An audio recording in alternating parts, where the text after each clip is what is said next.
replace all this thing with solar and battery, what do you get? You have equipment called solar panel, and you have another equipment called inverter that sits quietly on your rooftop, on your wall, and when the sun rises, it generates electricity. And of course, daytime, you're not in the house. Everyone over here is hardworking people here.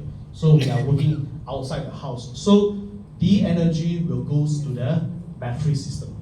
You store in the battery, then when you get back home after a tired day from work, you're going to enjoy free energy, right? You discharge out from the battery and then go to your lifestyle. That's why one of the mission that Tera has is to achieve unique business competitiveness, because people still burning diesel, people still paying SCSB for their production, but you get it for free from solar.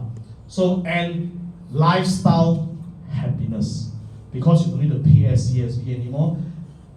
Let your wife go and buy some sayo from the pasar. Happy wife, happy family. I think this one is good, right? So, lifestyle happiness. So one of the things you can achieve that. Now, plus one thing more. If let's say you change it to EV, and it's very, very competitive nowadays. I won't use the word cheap. I will use the word competitive. Like BYD Dolphin is selling like below 100,000. So most of the EV car is selling between 120 to 150,000. So with that car, you replace your petrol or diesel with electric again, and that electric come from the battery, and then the electric from the battery come from the solar. So you save two things: electricity and your diesel cost, your petrol cost. I think Chin-Chai calculation, 1 month easily 1,000 plus you can save from there. So yeah. So with this, we can actually reduce the cost of living that people continue to pay nowadays, because no one can put a tax levy on this sun ray. Okay, so this is what all you can get from there. By the way, I'm living that kind of lifestyle. I have an EV. My house is 100% powered by solar. I do not have a trouble. If let's say you want to ask how much is my TNB bill, I will say 1 year between 400 to 600. 1 year, not 1 month. Yeah. 1 year, 400 to 600. 1 year, 400 to 600. 1 month. 1 month. This count. Yeah. Maybe I cannot count by 1 month, too little, so I count by 1 year. No, yours 1 year, mine is 1 month. Yeah. My 1 year is 1 month. Yeah. So I have 11 months, no need to pay. So my wife is happier. Including the aircon. Yes. Yeah. Yes. Including the aircon. Everything, including the EV also. Yeah. So without solar, my house in Semenanjung is about 800 ringgit. If let's say festive season, like next month is Christmas. Yes. The month after next will be Chinese New Year. My in-law all came in and stay 1,000, 2,005 close to ice confirm right? So, and then also the petrol that I save from the traveling, so also from the solar, every month about between 600 to 800 ringgit. So you do the math, every month that 1,000 plus ringgit buy sayo also don't need so much Yeah. Can buy some these fruits also. But my house don't need to buy grapes because I grow grapes in my house. So save some money some more. Yeah. So there's a lot of things you can do, right, with solar. Okay. So this is a summary of the electricity tariff comparison between Semenanjung, Sabah, and Sarawak. And of course, that Semenanjung is the most expensive one because we have like 31% of the energy that allow us to enjoy electricity in this indoor come from coal. We have 43% come from gas. So the irony part is we need to buy coal outside of Malaysia because Malaysia do not have coal. We don't have coal produced in this country over here. We buy it either from Indonesia or we buy it from Australia. You buy something, bring it back home and burn to get electricity. whereas we are at Katolistiwa, we have abundance of this energy free from the sun, because Malaysia, two things only, two climate only, sunshine or rainfall, right? So nothing else. So we could have used our natural resources much efficiently, effectively. So no need to go and buy something, pay for it, and bring it back home to burn. So not so smart, right? So where 4% is still running with diesel, because we have island like Langkawi, we have island like this Tioman, we have island like this Redang. So 4% come from this diesel. So whereas for Sabah over here, 100% is by gas. 100% by gas. Whereas majority over in Sarawak is hydropower. That's why hydropower, they just invest in the capex to build a dam. So you see, Sarawak is the cheapest, Peninsula the highest, Sabah running gas is in the middle. So this is what you're paying. You don't know there. Go home and look at your SCSB bill. Yeah. Be it your office, your house, or your factory. Take a look at your SCSB bill, then you understand. Right? So don't pay like you know what you're paying. Okay, right, there is the electricity bill. So the grid emission factor, the grid emission factor, looking at the combination of the fuel that used to generate electricity. Okay, so you can see from here, Peninsula,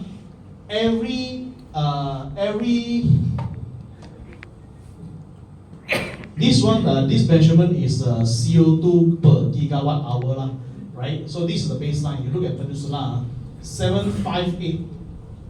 Why 758 so high? It's because we have coal. Coal-fired power plant produce a lot of CO2, right? So therefore, that you can see that we have these ESG topics coming out. We also have this CBAM, Carbon Border Adjustment Mechanism, that already announced will come into force in 2026, specifically for steel and iron industry. So this carbon content is the one that's going to decide the product going into Europe will be competitive or not, right? And we have so many database centers coming up, right? Good or no good? It's the energy monster that consumes electricity 24/7. The whole of Peninsula power demand is 20 gigawatt. So 4 months ago when I had a meeting with TNB, so the total application so far for database center, new database center, is coming up to 1.2 gigawatt, near to 10% already. And then they are consuming 24/7. So therefore that this Peninsula, this carbon content of our electricity is likely to go up. So whereas for Sabah over here, mostly you're using gas, some diesel, so you are in the middle, 0.425. Sarawak mostly is hydro, do not emit any CO2, therefore it's the lowest, 0.198. So in business, if let's say you are exporting to Europe, so this is the important information that you need to know. In the future, carbon likely to become the currency. You see, now we already have REC, Renewable Energy Certificate. They go by every megawatt hour. So if let's say your production is producing too much or emitting too much of this CO2, then you need to buy a certificate to, in a way, like bring your sin down. Okay, so therefore that carbon will be the next currency to look at. Okay, so this is that's why every country in the world, they are raising towards that, bringing down their carbon content from their grid by having more generation via the renewable energy, be it biomass, biogas, hydro, solar, geothermal, wind, etc., etc. But in this part of the world, there's no wind, so our wind is not consistent.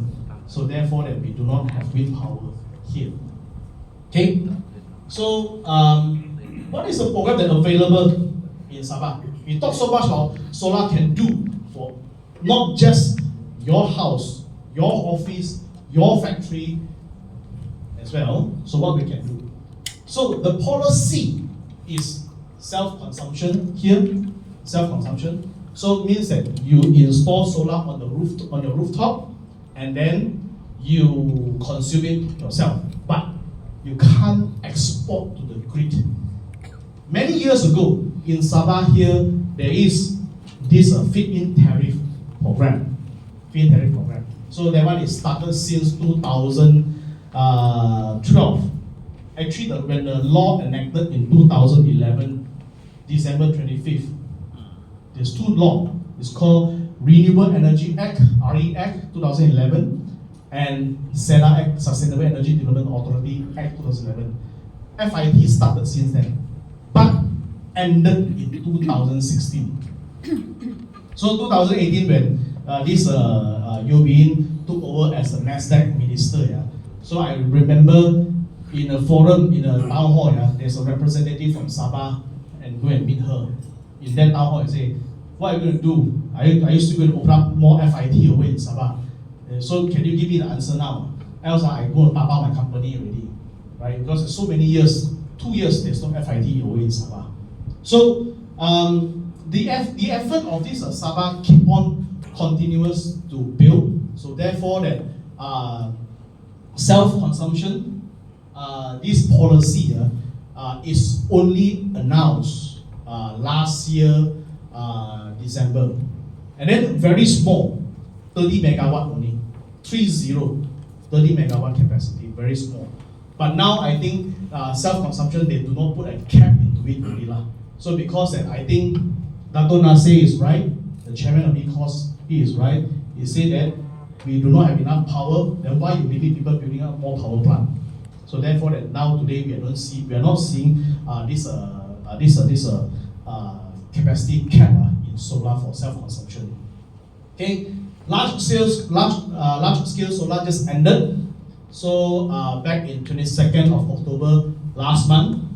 Okay, so but don't be so sad lah. It's not to say it's not going to come back. It will come back one, right? You will have more quota to allocate for public to invest. So I'm not speculating, but I was understand some source unverified. Next year April there will be another round of this large scale solar this RFP again. So our company Tera, under BM Green, under QL Resources, we also investing into this LSS as well. So and then looking into collaboration with partners, we have land. So land size depending on the capacity, so range between this 10 acres to 40 acres. 40 acres is just good for a 15 megawatt capacity, because the grid maximum can receive for one power plant is 15 megawatt as determined by SCSB, not me, right? So unless they change their rules. So 15 megawatt is about 40 acres of land approximately, right? So depending on the EIA, do you require to do this irrigation pond, things like that. So yeah, if let's say you have land available, so we will be very, very honored to work together with you to build this power plant. Okay. By the way, our participation is also nearby here in Tawau. So this the 50 megawatt capacity. So off-grid solar with BSS. So there is a lot of place in Sabah over here is still not accessible by the SCSB grid. So you are using diesel to power up your production. So diesel cost can be expensive, 3 ringgit per liter, and rule of thumb, 1 liter of diesel unit can burn about 3 to 3.5 unit of energy, which is in kilowatt hour. 1 liter to 3.5, right? Maximum. So I was understand there's a site over in Sibuga. That one is in Sandakan. So they are burning like 10, 20 megawatt of this this diesel, fire up so much of diesel just to provide power because it's insufficient over there. Okay, can you imagine that so much of CO2 has been released and then that is not good for human body as well. Okay, so off grid, we can provide, solar can provide power not by just solar panel itself, together with the battery system, it can provide power. So to give you a consistent supply of power, right? So that is to replace the diesel. So not forgetting that diesel genset, you will still need to do maintenance. Some number that probably you guys are familiar with, every 2 hours, every 400 hours, you're going to change your engine oil, your oil filter. Then every 600 hours, you're going to change your fuel filter. Then every 2,000 hours, you're going to do either a bottom overhaul or a top overhaul, etc., etc. And all this is parts and costs, right? So, and the cost of transporting the diesel to your site also costs you a fortune as well. So let's do all this hassle and all these actions that deteriorating our environment, especially a beautiful place like Taiwan with so many talent and so many nice food, right? So let's do that away, replace it with solar energy, which is not polluting the environment. Yeah. Okay. So this is how it works. Net energy metering. It was understand that net energy metering is coming to Sabah. So it's like coming soon, coming soon, coming soon. The last coming soon I heard is last year December. So it's still coming soon. So Sabah,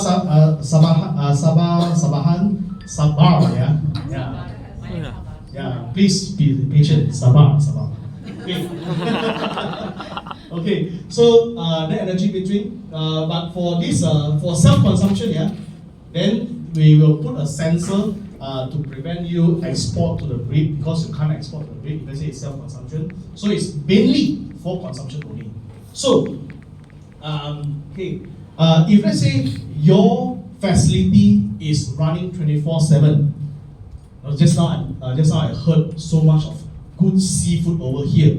So therefore, that cold storage is running by 24/7 one. So solar cell cold program is good for you. Okay, if let's say you have production, as long as 6 o'clock the sun rise until 6 p.m. the sunset, your factory is in production, then this cell cold is good for you. Okay, so this one there's a lot of numbers over here. Yeah, so this is basically to calculate the return of your investment. So in short, look at the final over here. Return on investment for solar is normally that 3 to 4 years time, I would say, because there are still these tax incentives that you can enjoy, like this GITA, Green Investment Tax Allowance. So then it comes about that 3 to 4 years of this return on investment. So if let's say we take 4 years, 100% divided by 4 years, that is about 25%. Palm oil, I think maximum is 20%, right? Because from the FFP then come down to the oil, right?